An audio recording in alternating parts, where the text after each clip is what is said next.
बोले। परमेश्वर कहते हैं तेरी सोच और मेरी सोच में जमीन का अंतर है, आकाश जमीन का अंतर है। हालात कह रहा था, मरियम कह रही थी मेरा भाई मर चुका है, 4 दिन आप किसी बॉडी को रख दो, कैसी स्मेल आएगी उससे, कोई भी पार्ट उसका सही सलामत नहीं होगा, गल जाएगा, सड़ जाएगा, बदबू आ रही है, जिंदा रहने की कोई चांस नहीं है, आत्मा उससे निकल चुकी है। तो क्या हमारा जो सोच है वो कह रहा है कि वो इंसान जीवित हो सकता है? जब हमें डॉक्टर घोषित कर देता है कि आपका आपका मेंबर का कुछ हो गया, तो हम उसी वक्त यकीन कर लेते हैं, हाँ हो गया, अब नहीं, डॉक्टर ने बोल दिया, हमारे अंदर कोई फेथ नहीं होता कि ठीक हो सकता है।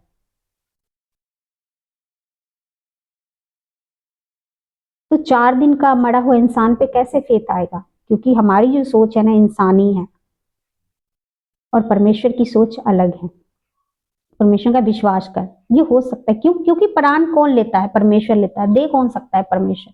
तो उन्हीं के हाथ में तो है सब कुछ। तो परमेश्वर ने उसको जिंदा करके दिखाया।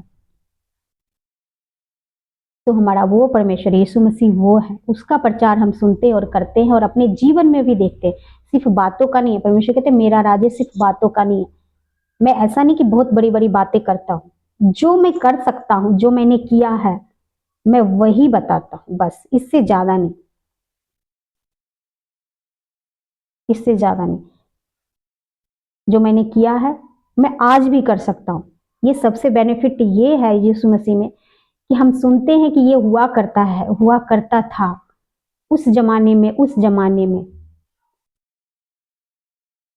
हम सुन के क्या करेंगे? हमें तो आज चाहिए। क्या आज हो रहा है? हमारा इंटरेस्ट तो आज में है, क्योंकि हम उस जमाने में तो थे नहीं। अच्छा या बुरा जो भी था मुझे नहीं पता। क्या आज हो सकता है हमारी लाइफ में कुछ? फर्क तो यहाँ पड़ता है ना। यीशु मसीह कहते हैं आज भी हो सकता है, क्योंकि मैं युगो युगो से एक सा परमेश्वर हूं। ऐसा नहीं कि मेरी ताकत पहले थी कि आग से भट्टी से मैं अपने बच्चे को निकाल लेता था और आज मेरी ताकत खत्म होगी, ऐसा नहीं। परमेश्वर सर्वशक्तिमान है, उसकी ताकत कभी खत्म नहीं होती। ना वो सोता है, ना वो अकता है, ना वो थकता है। वो दिन रात हमारे लिए जागता है, दिन रात हमारी प्रार्थना को सुनता है। अगर हम सो जाते हैं 12 बजे रात को, लेकिन परमेश्वर हमारे लिए जाग रहा होता है कि हमारे बच्चे को कुछ नुकसान ना हो। हम रात को उठ के प्रार्थना करते, परमेश्वर कहते हैं हाँ बोल, मैं जाग रहा हूं।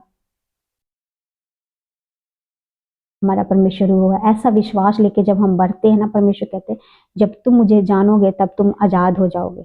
वचन तुम्हें स्वतंत्र करेगा, आजाद करेगा।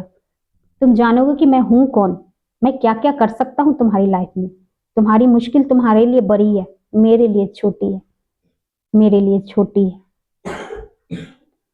तो सचमुच प्रियो, आप सब परमेश्वर की दया के नीचे हो कि परमेश्वर ने आप सबको बुलाया है। परमेश्वर कहते मैंने तुझे नाम लेकर बुलाया है। परमेश्वर हमारा नाम जानता है। यीशु मसीह में जब हमने बढ़ा, हमारे मन में बहुत सारे सवाल था, और वो आपके हर एक सवाल का जवाब देने की सामर्थ्य रखते हैं। वो इतने क्लोज हैं, इतने क्लोज हैं कि जितने आपके मदर और फादर, आपकी बहन और भाई। आप ऐसा महसूस करने लग जाओगे जब आप उनसे प्रेम करोगे, उनमें बढ़ते रहोगे। वो दूरी नहीं बना के रखते कि मैं परमेश्वर हूं और तुम इंसान हो, दूरी बना के रखो, नहीं। वो डिस्टेंस को खत्म कर देते हैं। वो लिपट जाते हमसे, हम उनसे लिपट जाते। अब्राहम को परमेश्वर ने दोस्त बोला था। कभी सुना है कि कोई परमेश्वर बोल दे तुम मेरा दोस्त हो? परमेश्वर ने अब्राहम को दोस्त बोला था। दोस्त कैसा होता है? हम क्लोज होते हैं दोस्त से, हम खुल के बातें करते हैं, सीक्रेट बातें भी करते हैं। परमेश्वर आपसे ऐसा चाहता है। परमेश्वर आपको ऐसा, आपको भी बोल रहा है। परमेश्वर हमारा बेस्ट फ्रेंड बनेगा। संसार का फ्रेंड हो सकता है हमारा धोखा दे दे, लेकिन परमेश्वर कभी हमें धोखा नहीं देंगे। वो हमारी लाइफ का हर एक सिचुएशन का वो उसे पता है, आगे क्या आगे क्या, वो हमें गाइड करता जाएगा और हम बढ़ते जाएंगे प्रभु यीशु मसीह के नाम में। हालेलुया।